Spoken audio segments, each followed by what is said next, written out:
नमस्कार, पोल पंच में आपका फिर से स्वागत है। मैं आपके साथ हूं नरेश कोश्यारी। रोज की तरह हम आज आपके साथ पॉलिटिकल चर्चा करने के लिए मौजूद हैं। मेरे साथ हैं अरुण सर, इंडिया.com के संपादक हैं। आज देश में कई ऐसी चीज़ें हुई हैं जो इस लोकसभा चुनाव के लिए बहुत महत्वपूर्ण हैं। खासतौर पर प्रधानमंत्री नरेंद्र मोदी की साउथ यानी दक्षिण भारत के 3 राज्यों में रैली होना और बिहार में एनडीए की सीट शेयरिंग होना, ये दिखाता है कि चुनाव अब नज़दीक हैं और हलचल भी बहुत तेज हो गई है।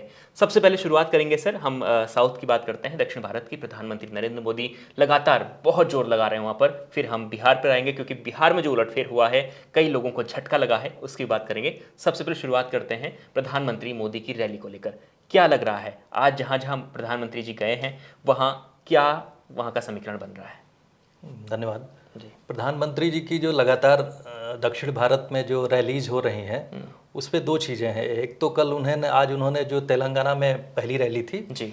उसमें उन्होंने कल जो राहुल गांधी की न्याय यात्रा का समापन हुआ मुंबई में, उन्होंने जो इनडायरेक्ट तरीके से, राहुल गांधी ने डायरेक्ट अटैक न करके इनडायरेक्ट तरीके से जिस शक्ति और शब्दों का प्रयोग किया था जी।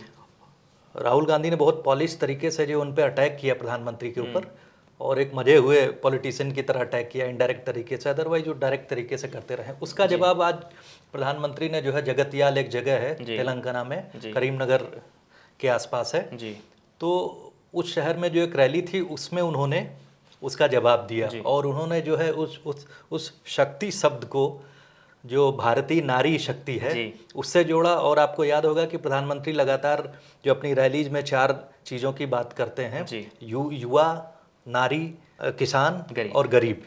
तो उसमें से एक जबरदस्त पार्ट जो है नारी का जो है उसको शक्ति के रूप में लिया और उन्होंने भी उसी तरीके से जो है कहा कि उस शक्ति का अपमान हुआ है और एक तरह से पॉलिटिकल रिपार्टी जिसको कहते हैं, पुरजोर तरीके से जवाब दिया और उसको कांग्रेस को बैकफुट पर जाने के लिए एक तरह से मजबूर किया। लेकिन सर एक चीज़ हमें देखने को मिली है कि जब जब प्रधानमंत्री मोदी पर अटैक हो रहा है, प्रधानमंत्री उसी अटैक का फायदा उठा ले रहे हैं, उसमें कुछ नया जोड़ के उसी को कैंपेनिंग में तब्दील कर दे रहे हैं। कैसे हो रहा है? जी हाँ, ये एक्चुअली पॉलिटिकल उनकी जो सगैसिटी कहिए या फिर यूँ कहिए कि वो जो है जो विपक्षी दल है डेस्परेशन में जब उन पे अटैक करता है। क्योंकि लोग जो है प्रधानमंत्री मोदी के जो है कार्यकाल को लेकर उसमें जो बेरोजगारी की लोग बात करते हैं, उनके जो ऑटोक्रेटिक तथाकथित जो एक स्टेटमेंट आता है कि प्रधानमंत्री जो है ऑटोक्रेटिक हो गए हैं, वो जो चाह रहे हैं कर रहे हैं, जो सरकार की विभिन्न एजेंसीज हैं उनको अपनी पार्टी के हित में इस्तेमाल कर रहे हैं। तो जो इस तरह के जो अटैक्स आते हैं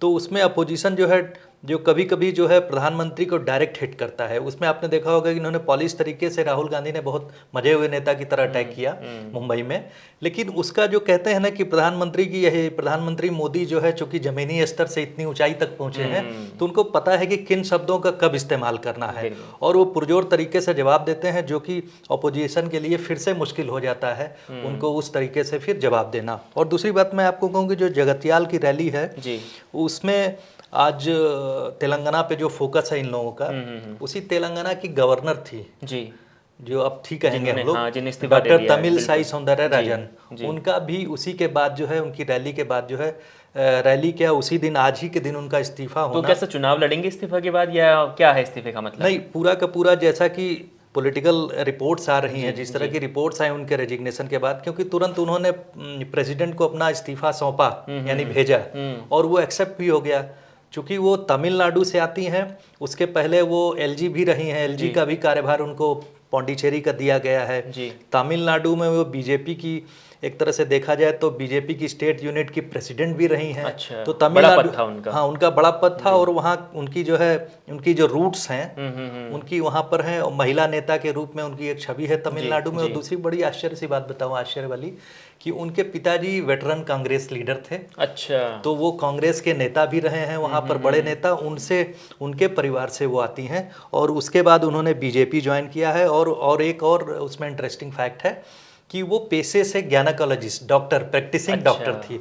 तो उनका कैरियर जो है राजनीतिक तमिलनाडु में शुरू होता है। उनके प्रैक्टिसिंग जो वहाँ की जो बीजेपी की जो मेडिकल विंग एक तरह से कह सकते हैं जो है, उस तरह की विंग से शुरुआत है।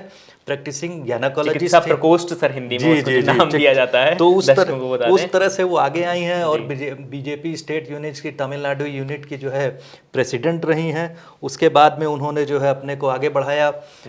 2019 के बाद से ही लगातार वो जो है गवर्नर के पद पे थी। बीच में उन्हें जो है पुडुचेरी का भी, एलजी का भी अतिरिक्त कार्यभार मिला था।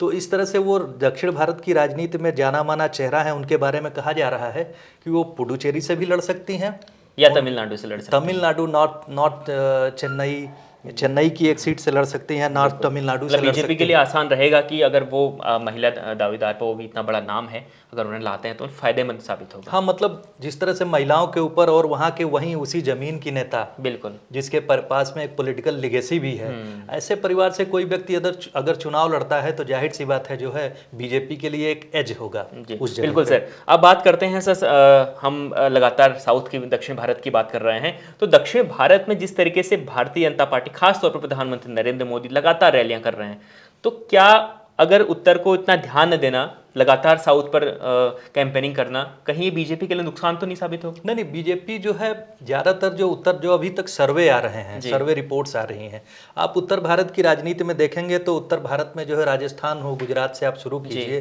राजस्थान, गुजरात, मध्य प्रदेश, उत्तर प्रदेश और दिल्ली के भी आसपास, दिल्ली को भी आप ले लीजिए। इस तरह के जो ज़्यादातर स्टेट हैं, आप नीचे मध्य प्रदेश से नीचे आप छत्तीसगढ़ ले लीजिए, अगर झारखंड में भी वो कॉन्फिडेंट है, तो इन सब जगहों पे जो वो एक तरह से कॉन्फिडेंट, मतलब उन्हें लग रहा है कि यहाँ से चुनाव जीत ही जाएंगे हम लोग। नहीं, अपने कॉम्बिनेशन को लेकर, अपने एडजस्टमेंट को लेकर जो पॉलिटिकल पार्टीज के साथ अगर कोई अलाई है तो वो काफ़ी कॉन्फिडेंट दिख रहे हैं। और दूसरी बात ये है कि दक्षिण में जो एक गैप बना हुआ है, जैसे नॉर्थ ईस्ट में भी आप देखेंगे कि नॉर्थ ईस्ट में वो 25 में से 15 सीट जीते हुए हैं। लेकिन इस बात आज सर्बानंद सोनोवाल का जो बयान आया है तो उसमें आप देखेंगे कि वो लोग पूरी तरह से क्लेम कर रहे हैं कि हम जो है 25 में से जो है 23 सीट जीतेंगे, असम में से 14 में से 12 जीतेंगे। और दक्षिण भारत में जो गैप बना हुआ है, 130 सीट जो हम लोग चर्चा करते रहे हैं इसके ऊपर कि 131 सीट्स हैं वहाँ पर, उसमें से जो है इनके पास मुश्किल से 25-26 सीट ये लोग जो जीत पाए थे। मतलब इसमें मेहनत करने के बावजूद अगर 50 प्लस भी सीटें होती हैं फिर भी बीजेपी के लिए फायदा 50 प्लस होना एक बड़ी अचीवमेंट होगी, क्योंकि जिस तरह से केरल में इन लोगों ने जो है बड़ी मेहनत की है, तमिलनाडु में जो इन्होंने, मैंने जैसे अभी डॉक्टर सौंदरराजन की बात कर रहा था, वो इसलिए भी जरूरी हो गया क्योंकि हो सकता है तीसरी लिस्ट आने वाली है बीजेपी की, बिहार वाली लिस्ट आ गई, तो इसके बाद जो है तीसरी लिस्ट आएगी, उसमें उनका नाम होगा। और जो तमिलनाडु में बची हुई तमिलनाडु की सीट है, और उसके अलावा आप देखेंगे कि इन लोगों को अनाउंस करना है, जो केरल में इन्होंने 20 में से 12 सीट अनाउंस की है, अभी 8 सीट वहां पर भी बाकी है। और आपको इंटरेस्टिंग बता दूं कि तमिलनाडु में जो है जो ऑपोजिशन अलायंस है, डीएमके ने भी अपनी सीट कांग्रेस के साथ में फाइनल कर दी है। डीएमके ने तकरीबन डिसाइड किया आउट ऑफ 39 या 40 वो पुडुचेरी को ले लें, तो इन लोगों ने जो है डिसाइड किया है कि डीएमके 21 पे लड़ेगी, कांग्रेस 9 सीट पे लड़ेगी। और वाइको एक पुराने नेता है वहाँ जो कि डीएमके अलायंस में रहते हैं, उनकी एमडीएमके पार्टी है, वो एक सीट से लग रही है। इन लोगों ने कम्युनिस्ट को, सीपीआई सीपीएम को भी सीट दी है। वहाँ एक आईयूएमएल जो है मुस्लिम लीग, उसको भी सीट दी है। और केडीएमके जो है, केडीएमके डीएमके के ही सिंबल पे लड़ रही है, तो उसको आप कह सकते हैं कि डीएमके जो है 22 सीट पर चुनाव लड़ेगी। सर एक थोड़ी सी बात ओवैसी पर भी कर लेते हैं। तो ओवैसी ना तो एनडीए में नजर आ रहे हैं, ना तो वो इंडिया गठबंधन में है, तो क्या ओवैसी कैसे देखा जाए उनको? ओवैसी की राजनीति इस समय जो है, अगर जैसे आप ऑपोजिशन अलायंस में जाते हैं, तो ऑपोजिशन अलायंस में जाने का मतलब है कि कांग्रेस के साथ में जाना। कांग्रेस के साथ में जाने का मतलब है कि अपनी राजनीति पर जो है वो अपना ही नुकसान करेंगे, जबकि वो मुसलमानों के निर्विवाद नेता होने की कोशिश में लगे हुए हैं। वो दावा करते हैं और वो कोशिश उन्होंने पिछले बार बिहार के असेंबली इलेक्शन में 5 सीटें जीती थी एमएलए की। वो अलग बात है कि उसमें से ज्यादातर एमएलए जो है आरजेडी की तरफ शिफ्ट हो गए। तो वो जो क्लैश है मुस्लिम वोट बैंक का, वो दिखाते ये है कि हो सकता है कि उनका किसी टैसिट अलायंस हो जाए किसी पार्टी के साथ में, कि अंदर अंदर जो कहते हैं कि अंडरस्टैंडिंग हो जाए, लेकिन अगर वो अकेले होकर नहीं लड़ेंगे तो किसी न किसी के साथ में जाने का मतलब है उनकी राजनीति को नुकसान होगा। ऐसे वो अपनी सीट जीते हैं तो प्रखर रूप से मुस्लिम हितों की बात करके दूसरे राजनीतिक दलों पर अपना दबाव जमाते हैं, और वो बहुत सारे संसद में प्रखर वक्ता हैं, उनकी जो है दोनों भाषा अंग्रेजी हिंदी पे पकड़ है, उसी तरह से कानून पे अच्छी पकड़ है, कानून पे भी वो बैरिस्टर भी हैं, एक तरह से बड़े एडवोकेट है, सुप्रीम कोर्ट में भी प्लीड करते हैं, और कॉन्स्टिट्यूशनल एक्सपर्ट भी हैं। तो इस तरीके से वो अपने अकेले दम पे जो मुस्लिम हितों की रक्षा करते हुए जो उनके मुद्दों को उठाने की बात करते हैं, तो उनका कद उसमें ज्यादा बड़ा बनता है बनस्पत किसी पार्टी के किसी के साथ जाएंगे, कांग्रेस के साथ जाएंगे या एनडीए के साथ तो आएंगे नहीं वो तो, लेकिन अगर इंडिया अलायंस में आते हैं तो नुकसान ओवैसी को सीधे सीधे हो सकता है हर राज्य में। मतलब हर राज्यों में उनका जो परंपरागत वोट बैंक है वो कहीं, जबकि वो जीतते तो हैदराबाद से ही, तेलंगाना जो कि उसमें वहीं से जीतते हैं, लेकिन उनके लिए जो है अगर वो कंसोलिडेशन की बात करते हैं, चूंकि वो क्रिटिक बहुत जबरदस्त है कांग्रेस के भी, उनका मानना है कि कांग्रेस ने मुस्लिम जनमानस का बड़ा नुकसान किया है, उसको सिर्फ वोट बैंक के रूप में यूज किया है, जो कि सत्य भी है, जो कि सत्य भी लगातार कांग्रेस ने मुसलमान, जैसा कि कांग्रेस पे आक्षेप लगता रहा है, या इवन समाजवादी पार्टी की भी बात करें, उत्तर प्रदेश में आरजेडी की बात करें, लगातार ये तो सर आरोप तो ये तो वोट बैंक के ही रूप में विभिन्न पार्टियों ने मुस्लिम जनमानस को यूज किया है, तो उसके वो प्रखर विरोधी हैं। बिल्कुल। तो सर अब बात करते हैं आज की जो सबसे कहते हैं चर्चित जो खबर है, पॉलिटिकल खबर है, वो है बिहार की। एनडीए की सीट शेयरिंग का फॉर्मूला तय हुआ, उसके बाद आज अनाउंस हो गया है किसे कितनी सीटें मिलेंगी, लेकिन एक नाम जो बहुत निराश हैं वो हैं पशुपति पारस। क्या होगा सर उनका? अब पशुपति पारस को आप देखेंगे, जो कि स्वर्गीय रामविलास पासवान जी के छोटे भाई हैं, और उनकी परंपरागत सीट हाजीपुर से लड़े थे और जीते भी थे। उस समय आरएलजी जो एलजेपी है, लेफ्ट डेमोक्रेटिक फ्रंट के पास में जो है सिर्फ 6 सीट पे लोग जीते थे, और इस बार जो है आप देखेंगे कि जो चिराग पासवान उनके भतीजे हैं, उनको जो है सीट दे दी गई, 5 सीट दे दी गई। आप देखेंगे कि हाजीपुर में, अभी वही देख रहा था कि उनकी जो परंपरागत सीट हाजीपुर, जिसके ऊपर दोनों में जो क्लैश चल रहा था, वो मिल गई है उनको, चिराग पासवान को दे दी गई है, जिसमें वैशाली, हाजीपुर, समस्तीपुर, खगड़िया और जमुई। लेकिन सर अभी ये जिस दिन आज अनाउंस हुआ उससे 2 दिन पहले ही पशुपति पारस ने भाई प्रेस कॉन्फ्रेंस करते हुए कहा था कि अगर फैसला हित में नहीं आया तो उनके रास्ते खुले हैं। तो क्या ये चेतावनी थी? क्या वो अब इंडिया अलायंस में जा सकते हैं? हो सकता है कि शाम तक, अभी 1-2 घंटे में, जो 1 घंटे के बाद में हो सकता है वो फिर से अपनी प्रेस कॉन्फ्रेंस करें, क्योंकि ऐसा इंडिकेशन उन्होंने उस दिन दिया था कि वो अगर कहीं ना कहीं आधिकारिक कि मेरे साथ कुछ ना कुछ तो होने वाला है। आधिकारिक अगर बीजेपी अनाउंसमेंट कर देती है, उसके बाद में जो है फ्री हूँ अपना निर्णय लेने के लिए, तो वो जो है, अब हो सकता है कि 1 घंटे बाद उनकी प्रेस कॉन्फ्रेंस हो, जिसमें वो अपने कुछ नुकसान पहुंचाएंगे सर एनडीए को? नुकसान, वो देखिए, पासवान वोट जो है तकरीबन 5% जो है बिहार की राजनीति में है, और उस पासवान वोट का जो है ट्रांसफर हमेशा होता रहा है।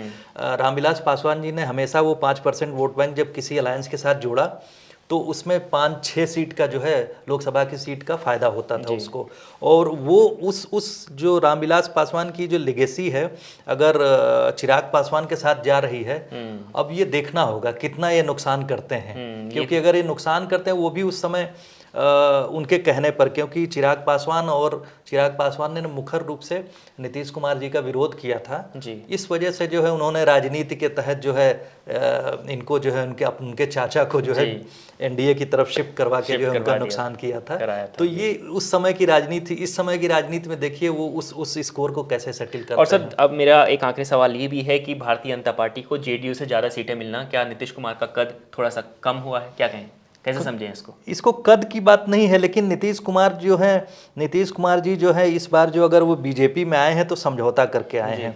अगर बीजेपी 17 सीट पे है, उनको 16 सीट दी गई है, तो इसमें 1 सीट के अंतर से मुझे नहीं लगता कोई बड़ा मैसेज देखना चाहिए। ये तो सब ऑब्वियस सी बात है कि वो अगर बीजेपी के पास में आए हैं, आरजेडी गठबंधन को, महागठबंधन को छोड़ के, तो उन्होंने कॉम्प्रोमाइज़ किया है, और उनको लग रहा था कि जो है अब हम बीजेपी लेड जो एनडीए है, इतने बड़ी जो घटक के साथ में अगर वो थोड़ा सा कॉम्प्रोमाइज़ करते हैं तो अच्छा दिखता है। बनस्पत की आरजेडी और कांग्रेस उस अलायंस मतलब उनको छोटे भनक भी लग अलायंस गई में थी कि जीतना तो एनडीए ने लगभग है, तय है, कुछ ना कुछ तो भनक उनको है कि नहीं, एनडीए का पलड़ा भारी उनको लग रहा क्योंकि है। उनकी दो चीजें फेल हो गई आप देखेंगे। उन्होंने जो है इंडिया ब्लॉक को जो है शुरुआत करने में उन्होंने एक मुखर रोल, एक बड़ा आगे से रोल प्ले किया जी। था, और उसके बाद उनके लगातार कहने के बाद में जो है सभी अलायंस ने उनको नेता नहीं माना।